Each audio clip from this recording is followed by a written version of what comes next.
everyone. Welcome to another episode of the Bleeding Metal podcast. Today, we are going to talk about money. How do we spend our hard earned bucks and how do we pay for the music that we love so much? My name is Suzana, and I'm here with my friends. Kiki, my pronouns are she, her. Hello, everyone. And my name is Pia. My pronouns are also she, her. And I have a very unpopular opinion on the topic. So maybe some people won't like me anymore if they did before. But let's start the discussion. I'm afraid people will not like me anymore after this episode as well. So, oh no, let's hope for the best. So, yeah, to start our discussion, I would like to make a confession. And my confession is that right now I exclusively pay for music using one specific streaming platform. And I know that paying for streaming is pretty much the worst option that you can get if you want your artist to be paid fairly. And the one I'm using is also one of the worst out there in the market. The easier, the most friendly to use, the most available, but apparently the one that pays the least to the artists. That's where I am right now. And I do have arguments in my defense, but we are going to get to it later on. So maybe to start our conversation, I would like to hear from you two where you are when it comes to paying for music. How do you pay for the artists that you like? I have YouTube Premium, and that includes YouTube Music. For a long time, I also had Apple Music, but I used that a lot when I was in the gym, and I had the opportunity to listen to music with my Apple Watch only and my AirPods. So that only worked with Apple Music. But then there was the lockdown and the gyms were all closed, and I started to work out at home. And so I had no need to do that anymore. So I was like, okay, well, I have this YouTube Premium anyways, because I don't like the advertisement when I'm watching videos. And they also have this music service included. And so I canceled my Apple Music and only listened to music via YouTube. But we also had an episode about that. I'm waiting for the Rock app that was about to launch in January this year. Maybe it will be here in January upcoming year. Martha as well is waiting for that one. Oh my gosh, don't crush my dreams. I still have hopes that it'll come out this year. It just needs one more update. Since when? Yeah. But well, they want to pay the artists more. But also, honestly, I had Spotify before and I canceled my Spotify account to switch to YouTube Music, to Apple Music, also because they pay artists much more. If you don't pay a lot, then the double is not that much anyways, but still. And what I also like is donating. What I did also with albums that I liked a lot was that I bought them as a digital version as well, because they don't own a CD player anymore. So it doesn't make any sense for me to buy a CD. But still, I also donate money to bands from time to time, because I think that helps them the most. Because in the end, I think we will talk about that in more detail later. If you buy a CD, who gets the money? The distributor, the label? How much money does the band get when you buy one CD? I don't know. It's not that much, I guess. I decided for myself that donating money was the best way to support the bands that I like.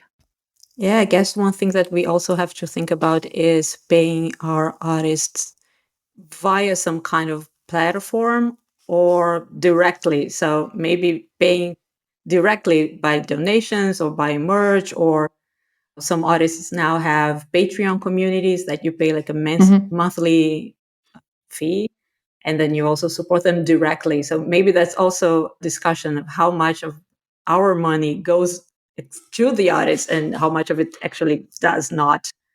What about you, Kiki? How do you pay for music nowadays? That is a very good question about how the distribution systems work. But currently, I am Spotify Premium user. I've been using the service since probably for like 10 years already. And yeah, I deeply dislike the CEO especially after the last amazing things that he has said. But I also am a very lazy person.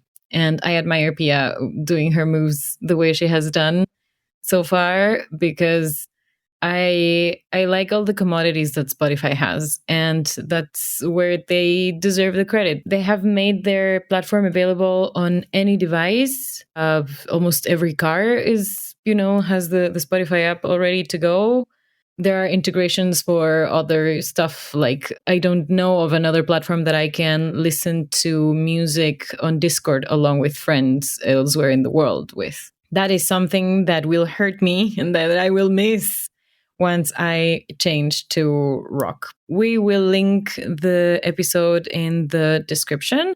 We had an amazing chat with Alex Landenberg from Camelot, who is also the founder of Rock Streaming, in January when it was supposed to launch, as Pia was saying.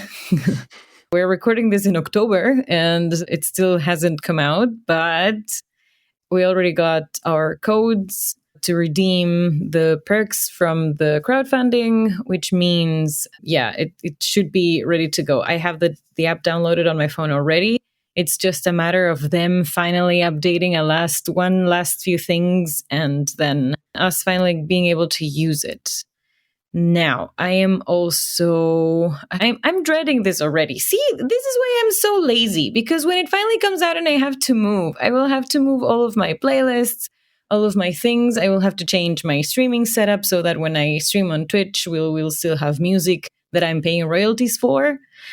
And I'm already dreading the moving process, but I will be very happy when I know that the platform that I'm using is actually paying the artists a little bit better, at least a little bit better, and that I can choose one artist to directly receive 1/10 of my subscription, which is also a really cool thing for bands and musicians and artists, which is also why I, with my band Amber Co, will be advertising for rock. Because that is also cool. A direct way to get financial support from fans and friends. So I'm also trying to convert non-metalhead friends to use the Rock app, which is marketed only to metalheads, or mostly to metalheads, to use it as well. Yeah, that is kind of where I am right now. I do buy CDs from time to time, even though I don't play them either. But I do buy them because I do like the fact of, the whole having something physical thing. I'm not a vinyl kid. Now that cassettes are making a comeback, I wish that I still had my Walkman from back in the day. But I do like just having the booklet and like a physical product in my hands. The most recent album that I bought was Future Palaces, Distortion. It's so beautiful with all of the colors and the album artwork. And walking right out of the store, I was able to listen to that on a car CD player. So there's that experience as well that I really like. That is how I consume music nowadays. How do you store CDs at home? I don't think I even have like a place for CDs anymore. The physical thing has this problem that I also think about, the shipping costs, the plastic that is used. So sometimes it feels like the digital product is more eco-friendly. I don't know if that's true. Some studies say that it's not even that eco-friendly anymore because of all the electricity that is used to store things.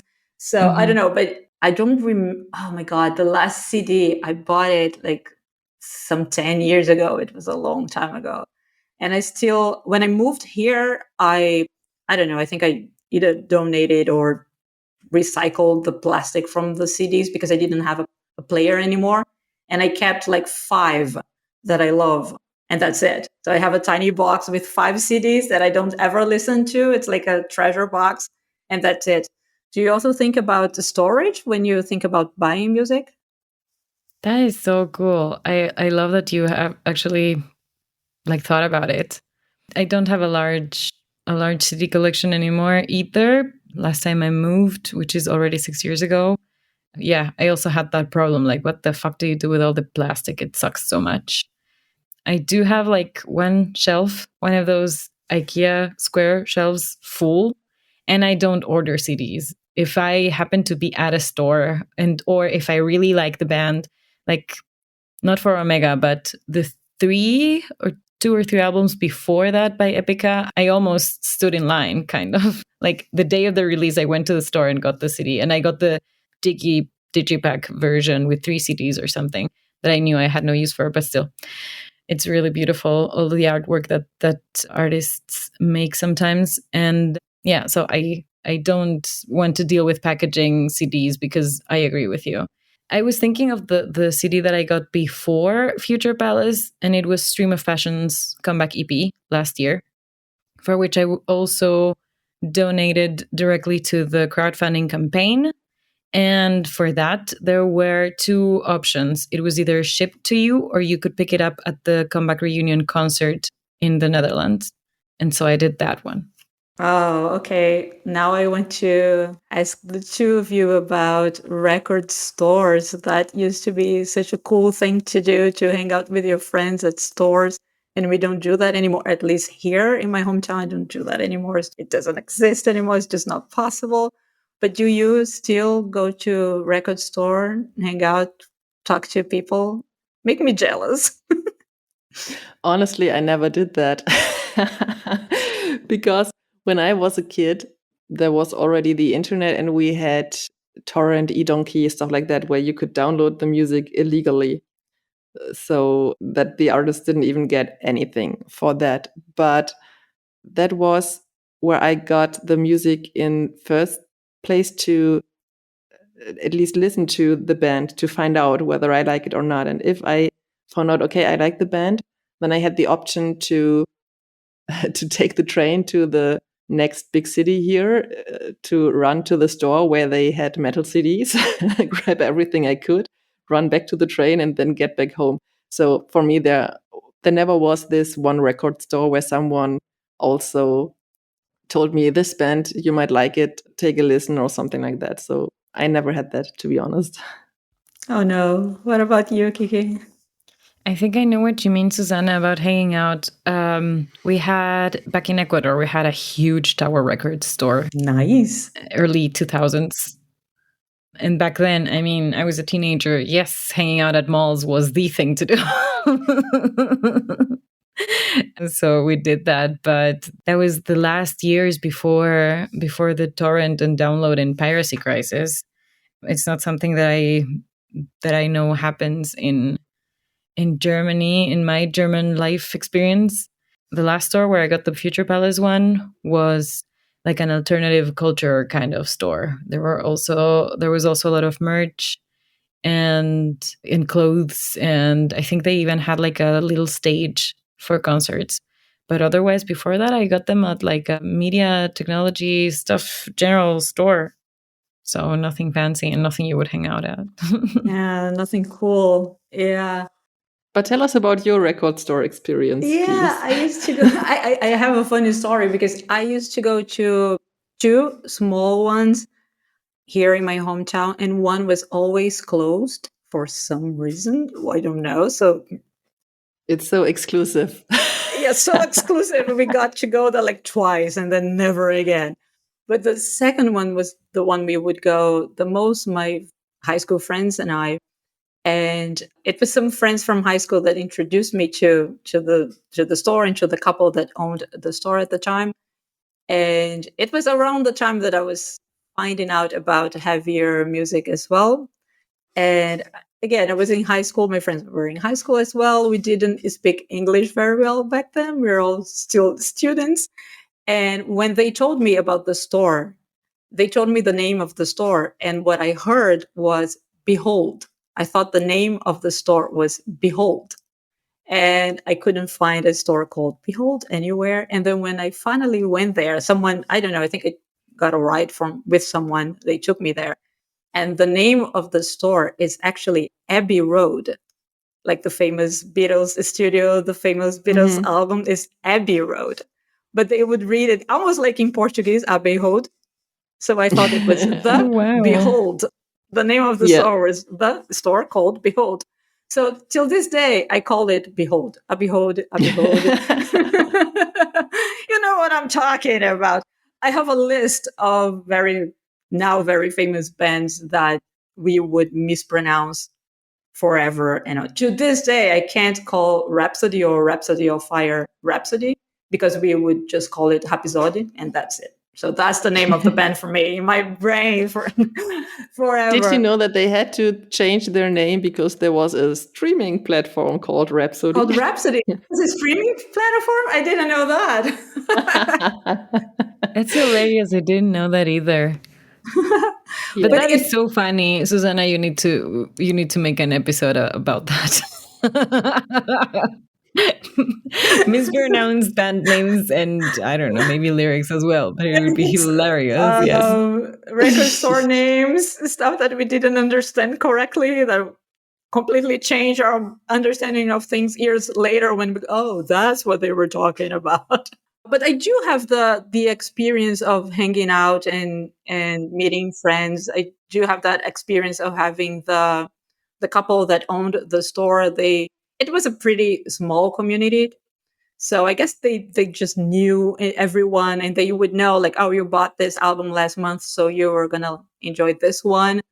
We would just stay there and listen to 20 albums, and then one of the friends would buy one album, and that would be it. But they would just let us do it.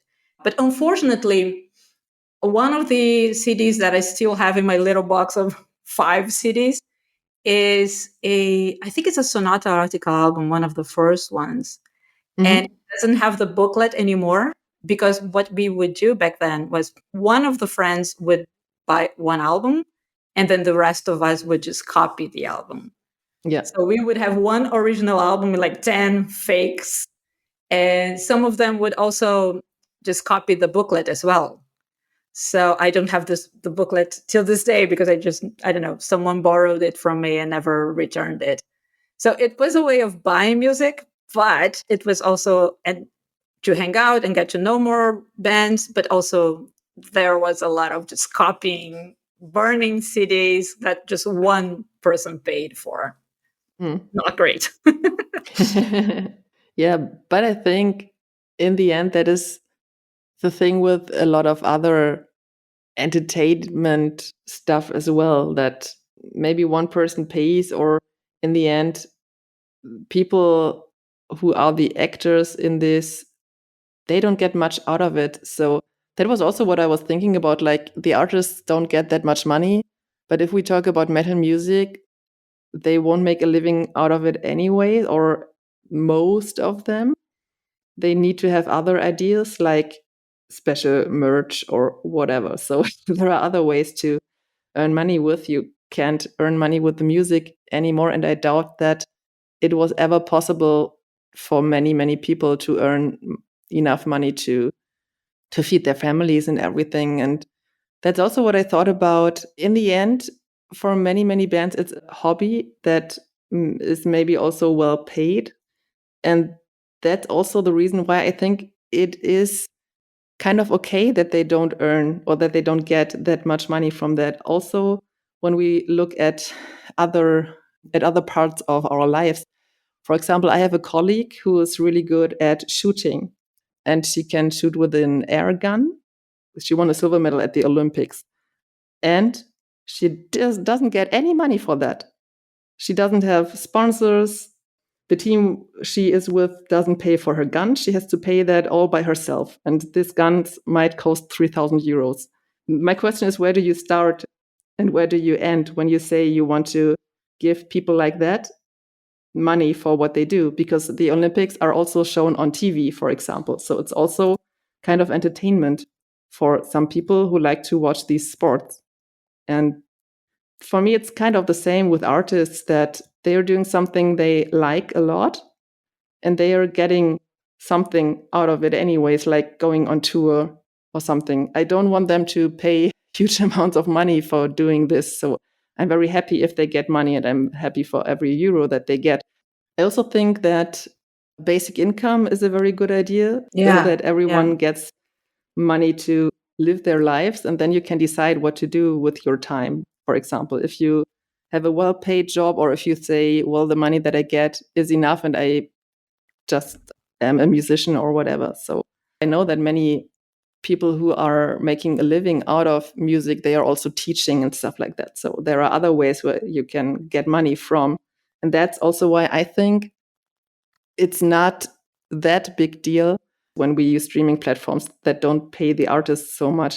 The bigger problem that I have is that maybe other people who don't do that much earn the money that was meant to be paid to the artist. So how the money that you pay is spread, that might actually be a bigger problem. Yeah, I don't know if I agree, but I haven't thought about it that way enough. What I think maybe is the biggest problem is if the money exists and who is getting the money. Because yeah, what I was talking about with copying CDs is that the money doesn't exist. We were a bunch of 15-year-olds, and one of them had money, and it was their birthday, whatever, and the rest of us didn't have any money, and then that was it. But if the money exists, if someone is making a lot of money from artists selling a lot of albums or booking huge venues or merch, whatever it is, if someone else is getting a lot of money from the work that the artist is doing, then I'm not okay with that. I don't like it. It's very unfair. So I guess the 2 points is does the money exist, and is someone else getting the money and not the artist? So, and if it's fair, if the sharing of the existing money, people are paying for music, people are paying for concerts and merch. Yes, I agree with you that not every artist needs to be super rich. It's not necessary for anyone. But I do want the artists that I like, I want them to be able to focus on music and make music as their one thing, even if they're doing other things related to music, like teaching, for example. But I would love the artists that I like the most to be focused on music alone, not needing to be an accountant, dentist, whatever, and have music just as a hobby if that's not what they want. And also I think about the how fair it is that the money is being shared. If some, like your friend who's an athlete as well, like she's doing all the job. If someone else is getting a lot of money because of her performances on the Olympics with sponsors and everything, then I don't like it. Then I find it very, very unfair. I think I did my Yeah. sharing of my share of piracy, and now I'm super strict. Like, I don't like it. Yes and no. In the end, if you think about it, maybe you pay for a service as a band. Like we pay money for the software that we're recording this podcast with. We don't earn any money with this podcast, so that's our hobby, and we spend money on it. That's it for me. And that's also for some musicians that they say, well, it's my hobby and I'm willing to pay money for that because that's what I love to do. It gives me joy and everything.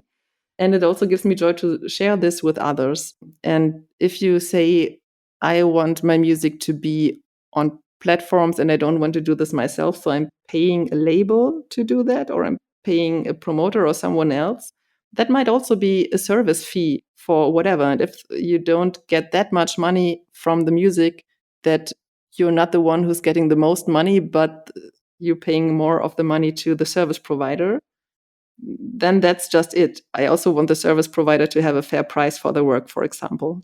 So it's a very difficult material that we are talking about now. If the people who are working with you on your music and on spreading your music, they should get a fair price for that as well.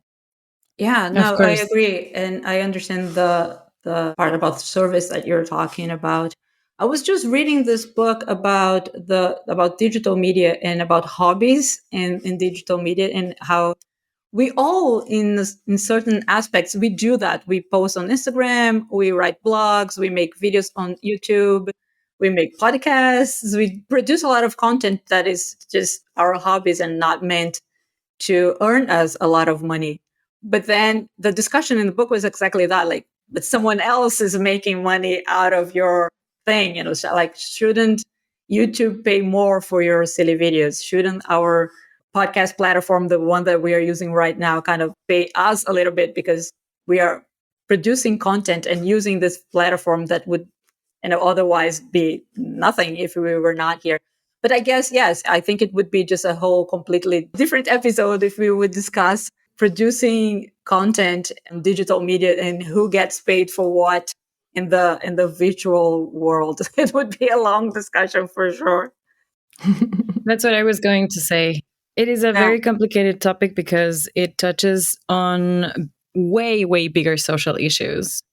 And so I understand now what what Pia meant in the very beginning, talking about a hot take, having a hot take. And I do think it's a very hot take because I think, as I always do, I blaming capitalism and the patriarchy because everything goes back to these systems of oppression that keep the few people that are rich and make them richer, Yes. and that keep exploiting the people, well, in very general on the global south, and then some other industries and other individuals, honestly. It goes back in history for longer than we probably realize, how the value of art is not as appreciated and well valued as the value of, let's say, technology, of physical creations that aid us in our everyday. But that then makes us think of, where is the metric? How do we compare? Do we compare art as a product, and do we then compare it with a computer, with a crowbar, with a hammer, with a screwdriver? Do we compare it with other things that are made that we need for daily lives, like, I don't know, a kitchen appliance? Do we compare it with medical products that we also need, with medicine?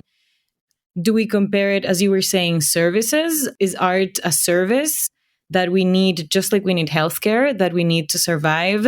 I keep bringing this to mind. Music and art are vital. They are political and they are vital to all of society, always. Music has been a great driver of revolution, of the fight around human rights. It has been a motivator, a driver, a unifying factor. Without art and without music, we wouldn't be here. We wouldn't be where we are as the evolution of humanity. And so it should be way more valued. It should have a way better position in the whole of human society. And that is also the discussion about the value of work. Because in the end, and we talk about the value of work in conversations around reproductive rights and the decriminalization of sex work, for example. So why is a sex worker treated so badly? Why are they exploited? And why is their work so much less work than the work of a coal miner, for example, or of a miner of metal? Which is still something that happens a lot nowadays. Ecuador has a lot of gold mines and other minerals, which is also a problem all around the globe, that sometimes involves a lot of child work and stuff like that. And that is a way darker and way more political topic that I'm kind of drifting into. But my point is that work is work. Work is effort. Work is time that we're investing. Work is studies that we are and skills that we are learning. Work is paying for university and then coming out with an IT engineering degree, or coming out with a fucking musicology degree that then opens you 0 doors. The IT degree opens all doors to you. The musicology degree opened no doors to me. But then we have to open those doors in other ways. I also am going on a tangent, but it is just, this society needs capitalism to work.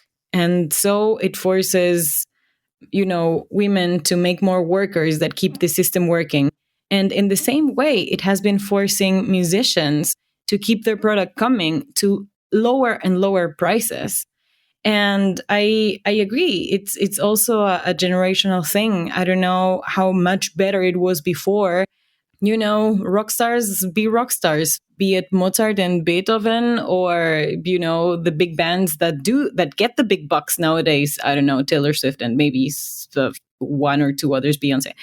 But the majority of artists have historically been historically been just very exploited and not valued enough, because from even ancient Greece we have just valued science more, and I don't think that is fair. The change needs to be in our minds and in our mindsets.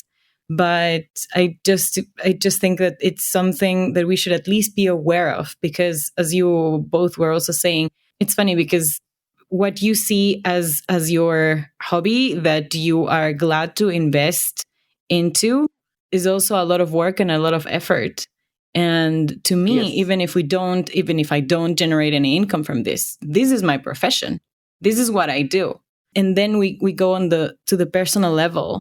How do we define profession? If it's something we're doing with work, we're doing with knowledge that we have years of effort acquiring this knowledge.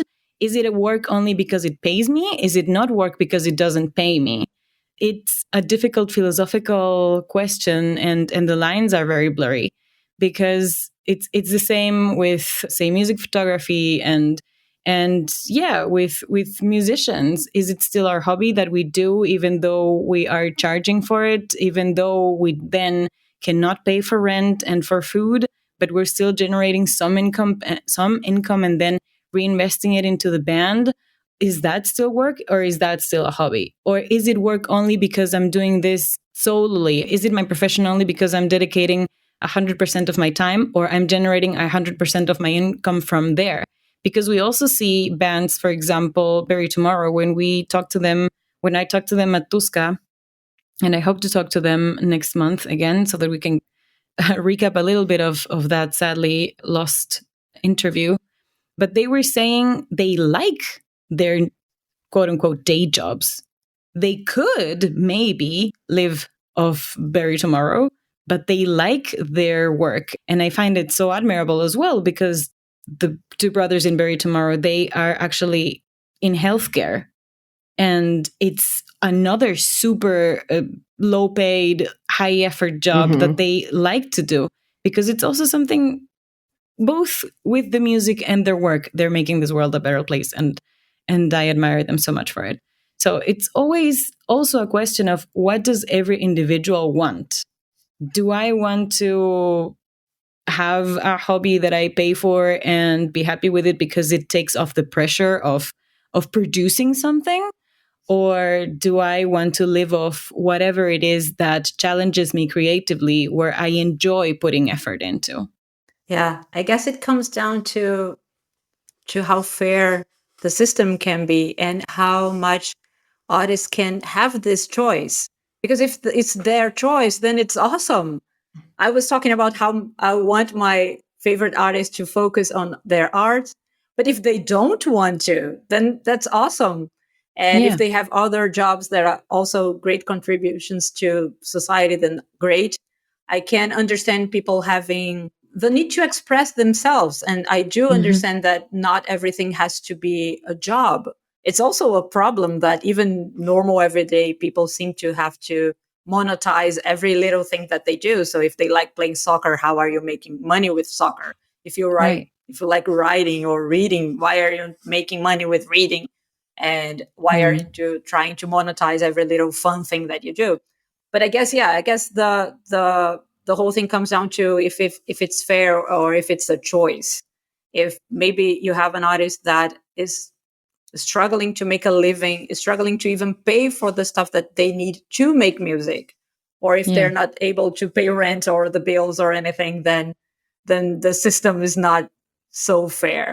I think it's sad that sometimes, I think with almost everything that we discuss in this podcast, we talk about such big issues and then I feel so small. It's like I'm one person buying one album, trying to figure out which streaming platform is the fairer to the artist.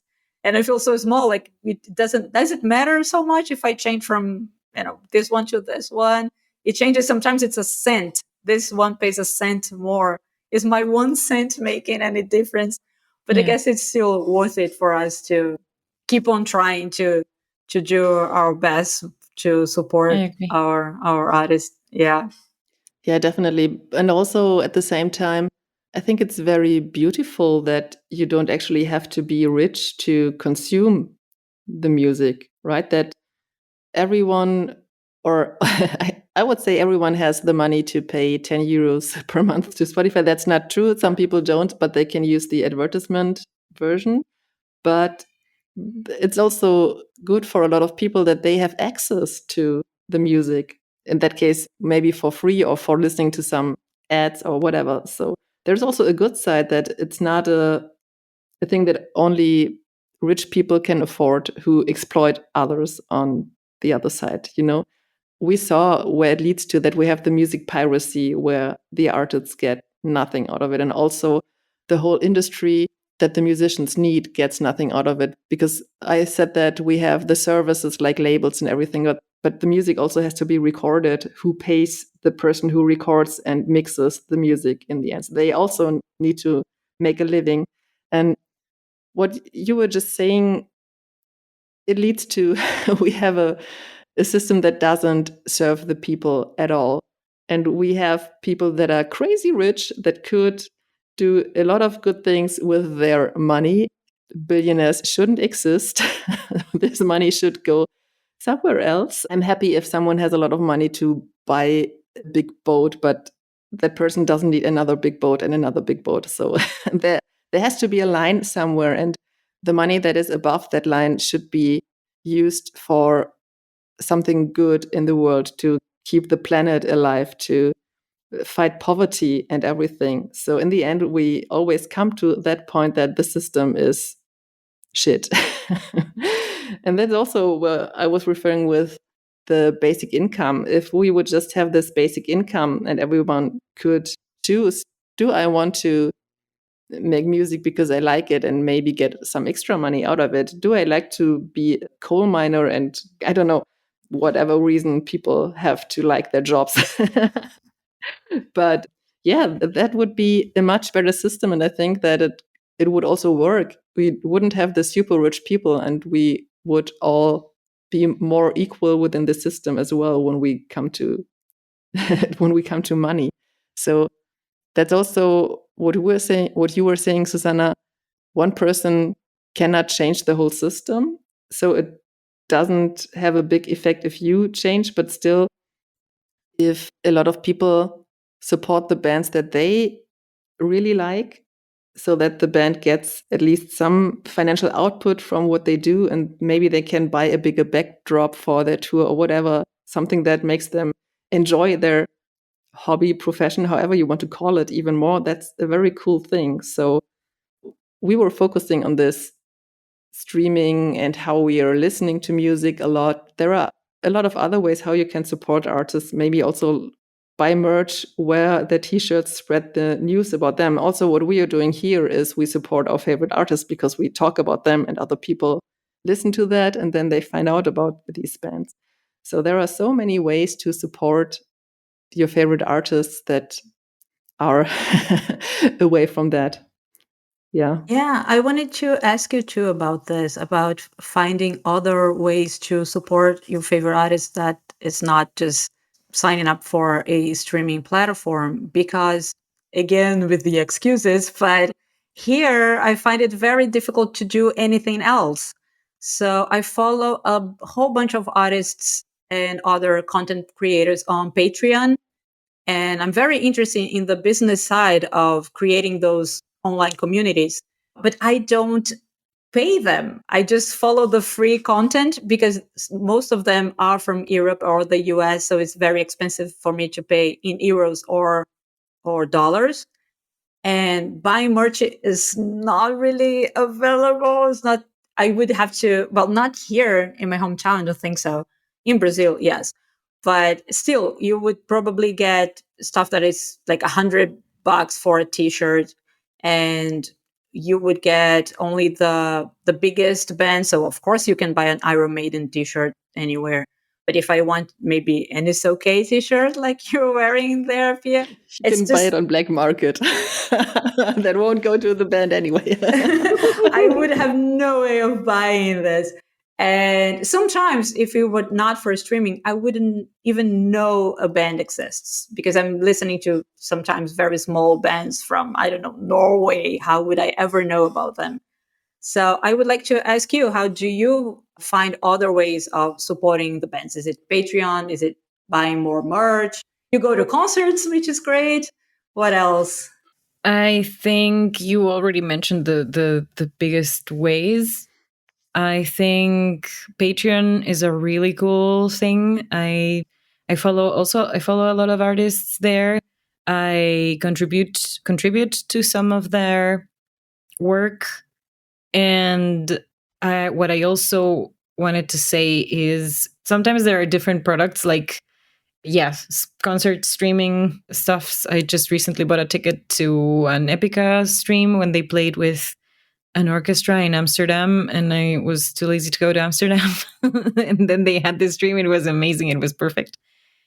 But I also think an income channel that still too few bands and or musicians in the metal industry, in the metal scene, know about is Twitch, streaming on Twitch and getting some of that, which is also again ethically complicated because like the income from Twitch is also subscription based, and especially as a small streamer, like maybe Trivium has a better share, but as a smaller streamer you only get 50%, and nice Jeff Bezos gets the other 50%.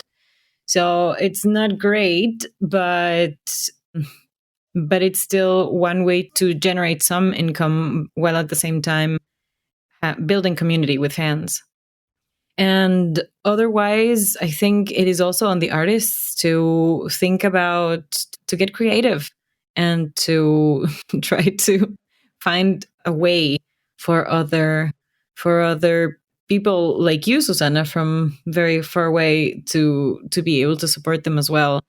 I like the Patreon model a lot still, and I always admire when the super high tiers of perks get sold out immediately, like people contributing hundreds of dollars or euro per month to a single artist, and usually it's one band member or one musician. I think that's incredible, and I'm very happy that those people exist. But those are the standard ways, and I think they are the most accessible to the fans all over the world.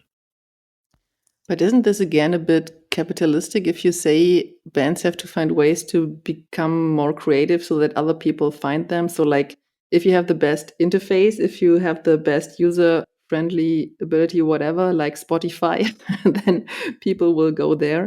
And if you go stream on Twitch and reach a lot of people there, then I don't know. It's again kind of competitive. It's also playing by the rules of this stupid system we live in. Yes. I know. Yeah.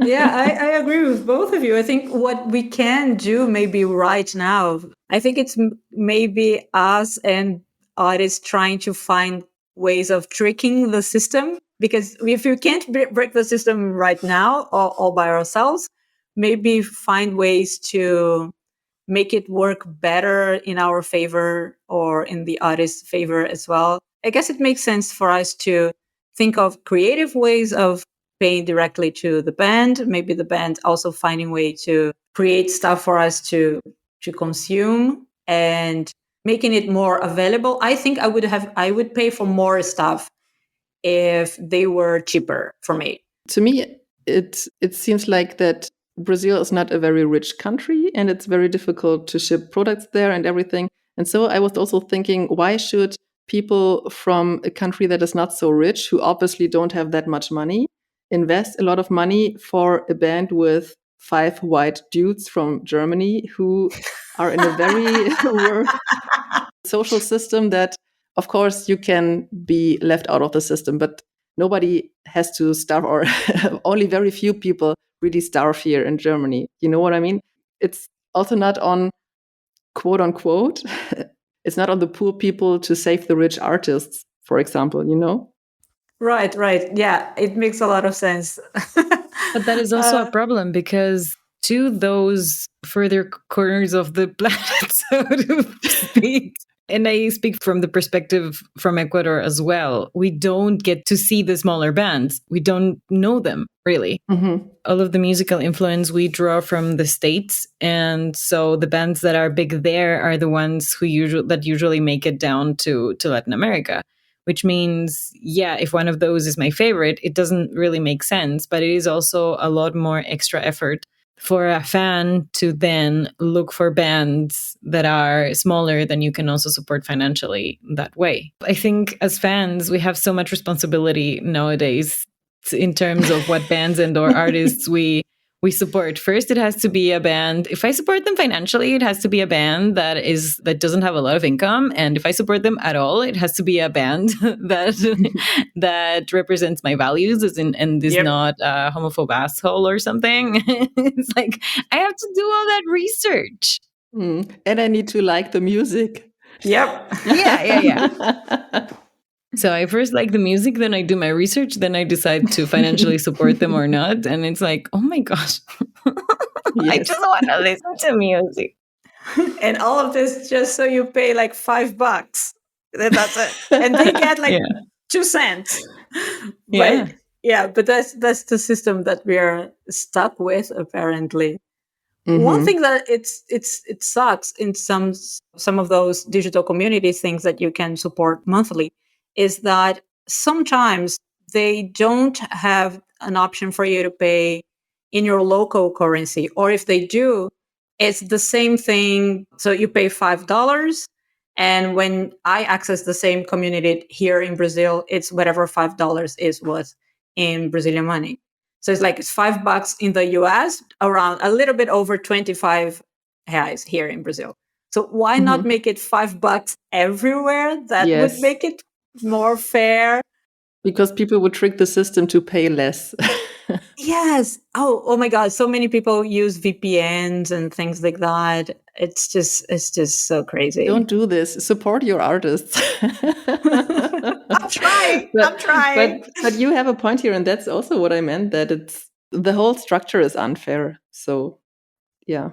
And still we have to do something. But you were asking before how we support the artists that we like, and I said that I like to buy merch and wear t-shirts and things to show other people, hey, this band exists. You might listen to them and like them.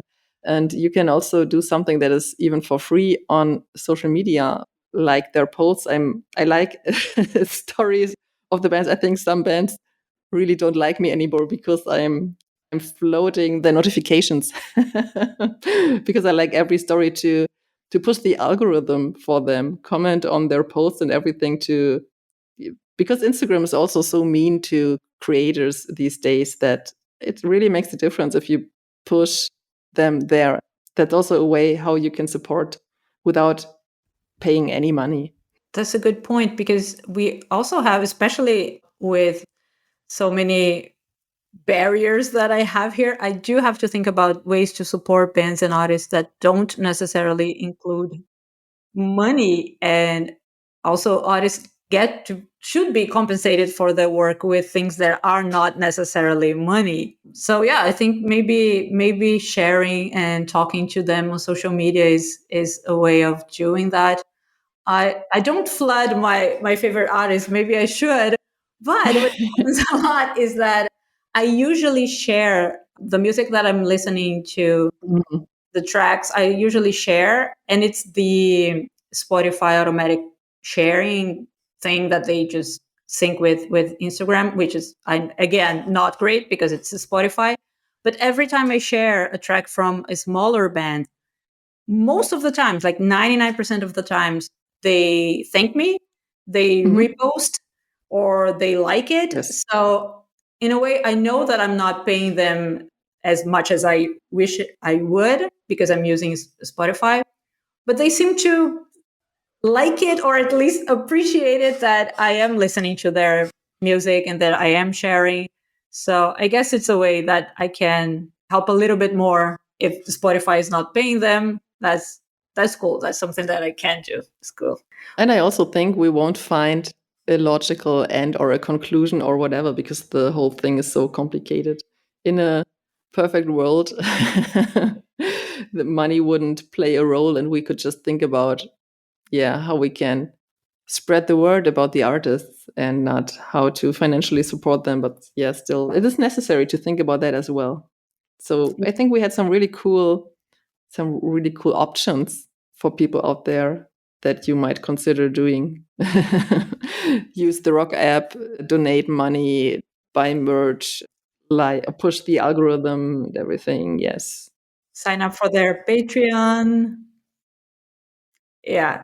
So maybe we needed a part 2 for this episode, but I think so far we raised some good questions. Maybe the listeners can also just tell us what they do and what they Yes. think is the best options.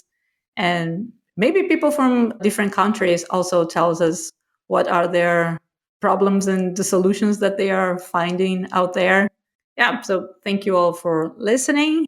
Be sure to follow us on Instagram at Bleeding Metal Pod, and see you on the next episode. Yes, reach out to us with suggestions. Yes, Bye-bye. please. Bye.